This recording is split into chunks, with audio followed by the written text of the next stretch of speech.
Today, Red Bull is everywhere. You see the blue and silver cans in supermarkets, gas stations, airports, and nightclubs. The company sponsors Formula One teams, soccer clubs, extreme sports events, and some of the most insane stunts ever filmed. Every year, billions of cans are sold in more than 170 countries. But the strange part is this: Red Bull did not start as a cool global brand. It actually began as a small sweet drink in Thailand, made for tired workers who needed energy to get through long days. The story really begins in the 1970s, with a Thai businessman named Chaleo Yuvidhya. He created a drink called Krating Dang, which translates roughly to red gaur, a type of large wild bull found in Southeast Asia. The drink was simple and strong, designed for people who worked long hours, truck drivers, factory workers, and laborers who needed a quick boost of energy. It was not carbonated like the Red Bull we know today. It was sweeter, thicker, and usually sold in small glass bottles. But it worked. People liked it because it helped them stay awake and alert when they were exhausted. For a few years, Krating Dang stayed mostly a local Thai product. No one imagined it would become an international brand. But then, something interesting happened in 1982. An Austrian marketing executive named Dietrich Mateschitz was traveling in Thailand for business. Like many people who travel long distances, he was suffering from heavy jet lag. One day, he tried Krating Dang, and he later said the drink helped him feel awake again almost immediately. That moment sparked a powerful idea in his mind. Mateschitz realized something important. In Asia, drinks that boosted energy were already popular. But in Europe and the United States, that type of product barely existed. Coffee and soda were common, but there was nothing quite like this kind of energy drink. He started thinking that maybe this simple Thai drink could become something much bigger if it was introduced to Western markets in the right way.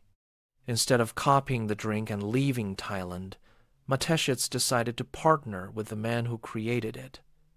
He approached Chaleo Yuvidhya and suggested building a new company together. In 1984, the two men officially created Red Bull GmbH. Each invested money and shared ownership of the company. But launching the drink internationally was not as simple as just shipping the Thai bottles to Europe. For the next 3 years, they worked on redesigning everything. The formula was adjusted slightly to fit European tastes. The drink was made carbonated. The packaging was completely changed into the now famous slim aluminum can with blue and silver colors. Even the marketing strategy was carefully planned. Mateschitz believed Red Bull should not be sold like a normal soda. Instead, it should feel different, almost mysterious and exciting. Finally, in 1987, Red Bull officially launched in Austria. At first, people did not quite know what to think. The taste was unusual, the can looked different from anything else on the shelf, and the price was higher than most soft drinks. But slowly, curiosity started spreading. People tried it, shared it with friends, and talked about the strange new drink that promised energy and focus. What no one realized at that moment was that this small launch in Austria was about to create an entirely new industry, and Red Bull was going to lead it. When Red Bull first appeared in Austria in 1987, it did not explode overnight. In fact, the beginning was slow and a little strange. People had never seen a drink like this before. The can was tall and thin, instead of short and wide like soda cans. The taste was unusual, a mix of sweet, slightly sour, and something people could not quite describe. and the price was higher than most soft drinks. Many people were curious, but they were not sure what to think. Dietrich Mateschitz knew that simply putting Red Bull on store shelves would not be enough. If he wanted people to notice it, the drink needed a personality. It needed a story. Instead of spending huge amounts of money on traditional advertising right away, he tried something different. He focused on creating a lifestyle around the drink. One of the first strategies was surprisingly simple. Red Bull sent small teams of young promoters into cities and universities. They would drive around in tiny cars with a giant Red Bull can mounted on the back. Then they would walk around handing out free cans to students, partygoers, and people studying late at night. The idea was clear. Let people experience the energy boost themselves. At the same time, the brand slowly connected itself with nightlife, music, and youth culture. Clubs started selling Red Bull mixed with vodka, and the drink quickly became popular in party scenes across Europe. For students trying to stay awake during exams, or young people dancing all night in clubs, Red Bull felt like the perfect companion. But the biggest difference in Red Bull's marketing strategy came from one bold idea. Instead of just advertising a product, the company decided to support things that looked exciting, risky, and different. Extreme sports were the perfect match. During the 1990s, Red Bull started sponsoring athletes who were doing unusual and sometimes dangerous sports things like snowboarding, BMX biking, mountain biking, and skydiving. At that time, these sports were not yet mainstream. Many big companies ignored them, but Red Bull saw an opportunity. These athletes represented energy, courage, and pushing limits, exactly the feeling the brand wanted. Soon, Red Bull logos began appearing everywhere in those communities, on helmets, racing suits, bikes, parachutes, and event banners. The brand slowly became connected with adventure and adrenaline. Then the company went even further. Instead of just sponsoring events, Red Bull started creating its own events. Some of them were creative and funny. Others were wild and unbelievable. One famous example was the Red Bull Flug Tag. In this event, teams of people built homemade flying machines and launched them off a huge ramp into water. Most of the machines crash immediately, but the crowds love it because it is entertaining and ridiculous. Events like this did something powerful. They made people talk about Red Bull, even if they were not drinking it. The brand started spreading through culture, not just through advertisements. By the late 1990s, Red Bull was expanding quickly across Europe and entering new markets.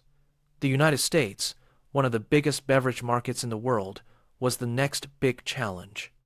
Many people thought it would fail there because Americans already had so many drink options. But Red Bull had something different, a brand that did not feel like a normal soda company.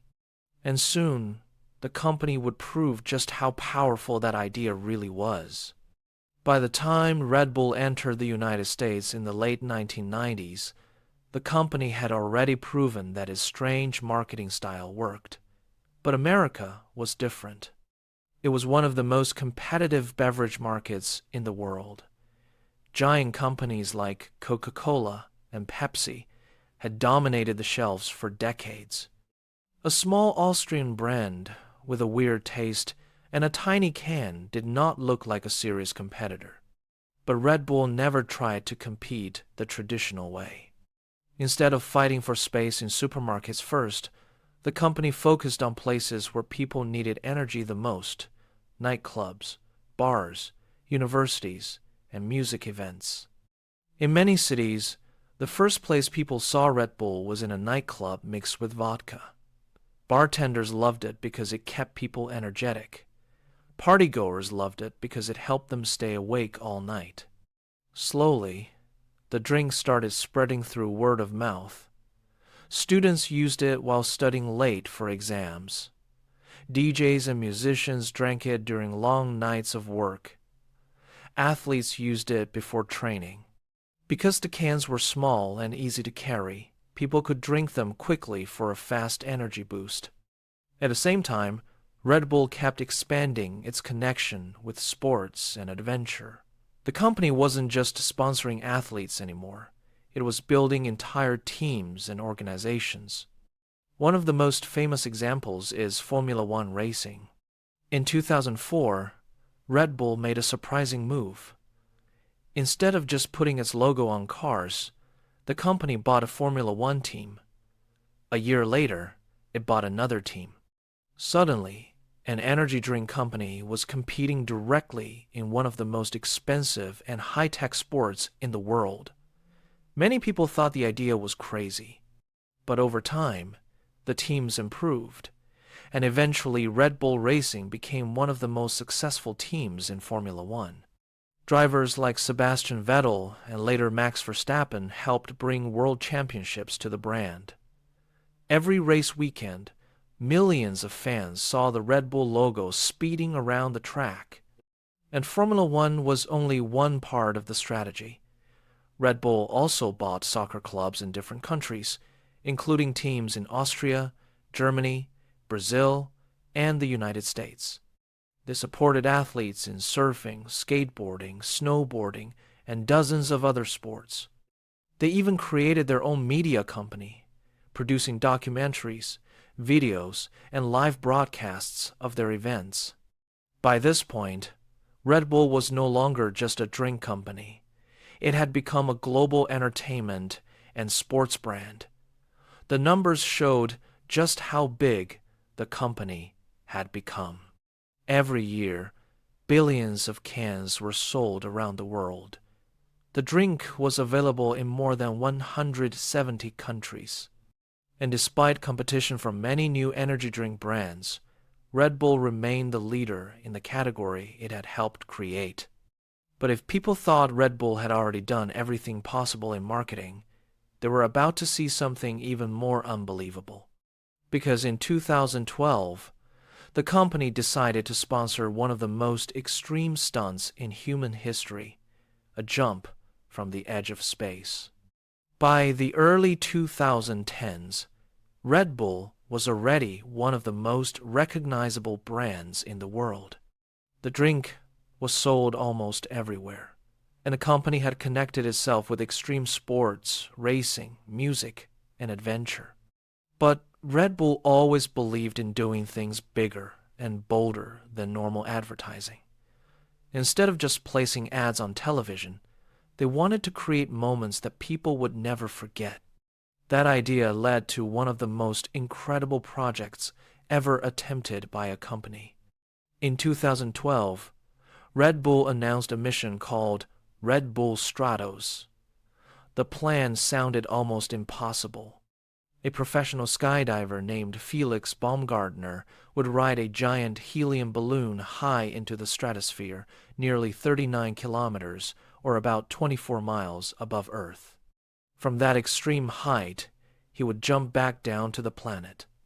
At that altitude, the air is so thin that humans cannot survive without special equipment. Temperatures can drop far below freezing, and the sky above looks almost black like space. Baumgartner would need a pressurized suit similar to what astronauts wear. Scientists and engineers worked for years to design the capsule, the suit, and the safety systems that would make the jump possible. The real goal was more than just breaking records. Red Bull wanted to show that the brand stood for pushing human limits and exploring the unknown. On October 14th, 2012, the world watched. Millions of people followed the event live online. Cameras inside the capsule showed Baumgartner slowly rising higher and higher into the sky.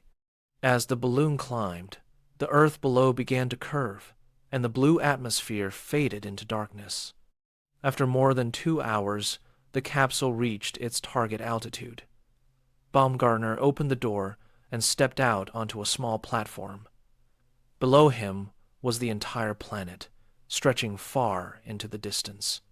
For a moment he stood there quietly, looking down at Earth from the edge of space. Then he jumped. As he fell, he accelerated faster and faster until he broke the sound barrier, becoming the first person in history to do so without a vehicle. At one point during the fall, he reached speeds of more than 1,300 kilometers per hour, or about 843 miles per hour.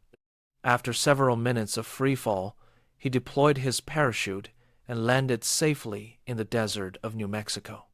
The jump immediately became one of the most watched live events on the internet. Millions of viewers followed it in real time, and the video spread across the world within hours. For Red Bull, it was the perfect example of the company's philosophy.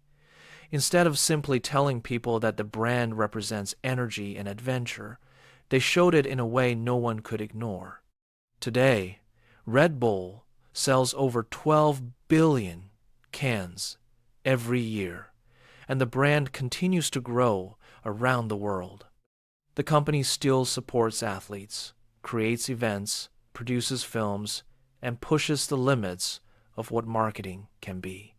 What started as a small Thai drink for tired workers became a global empire built on a simple idea: give people energy and connect that energy to adventure.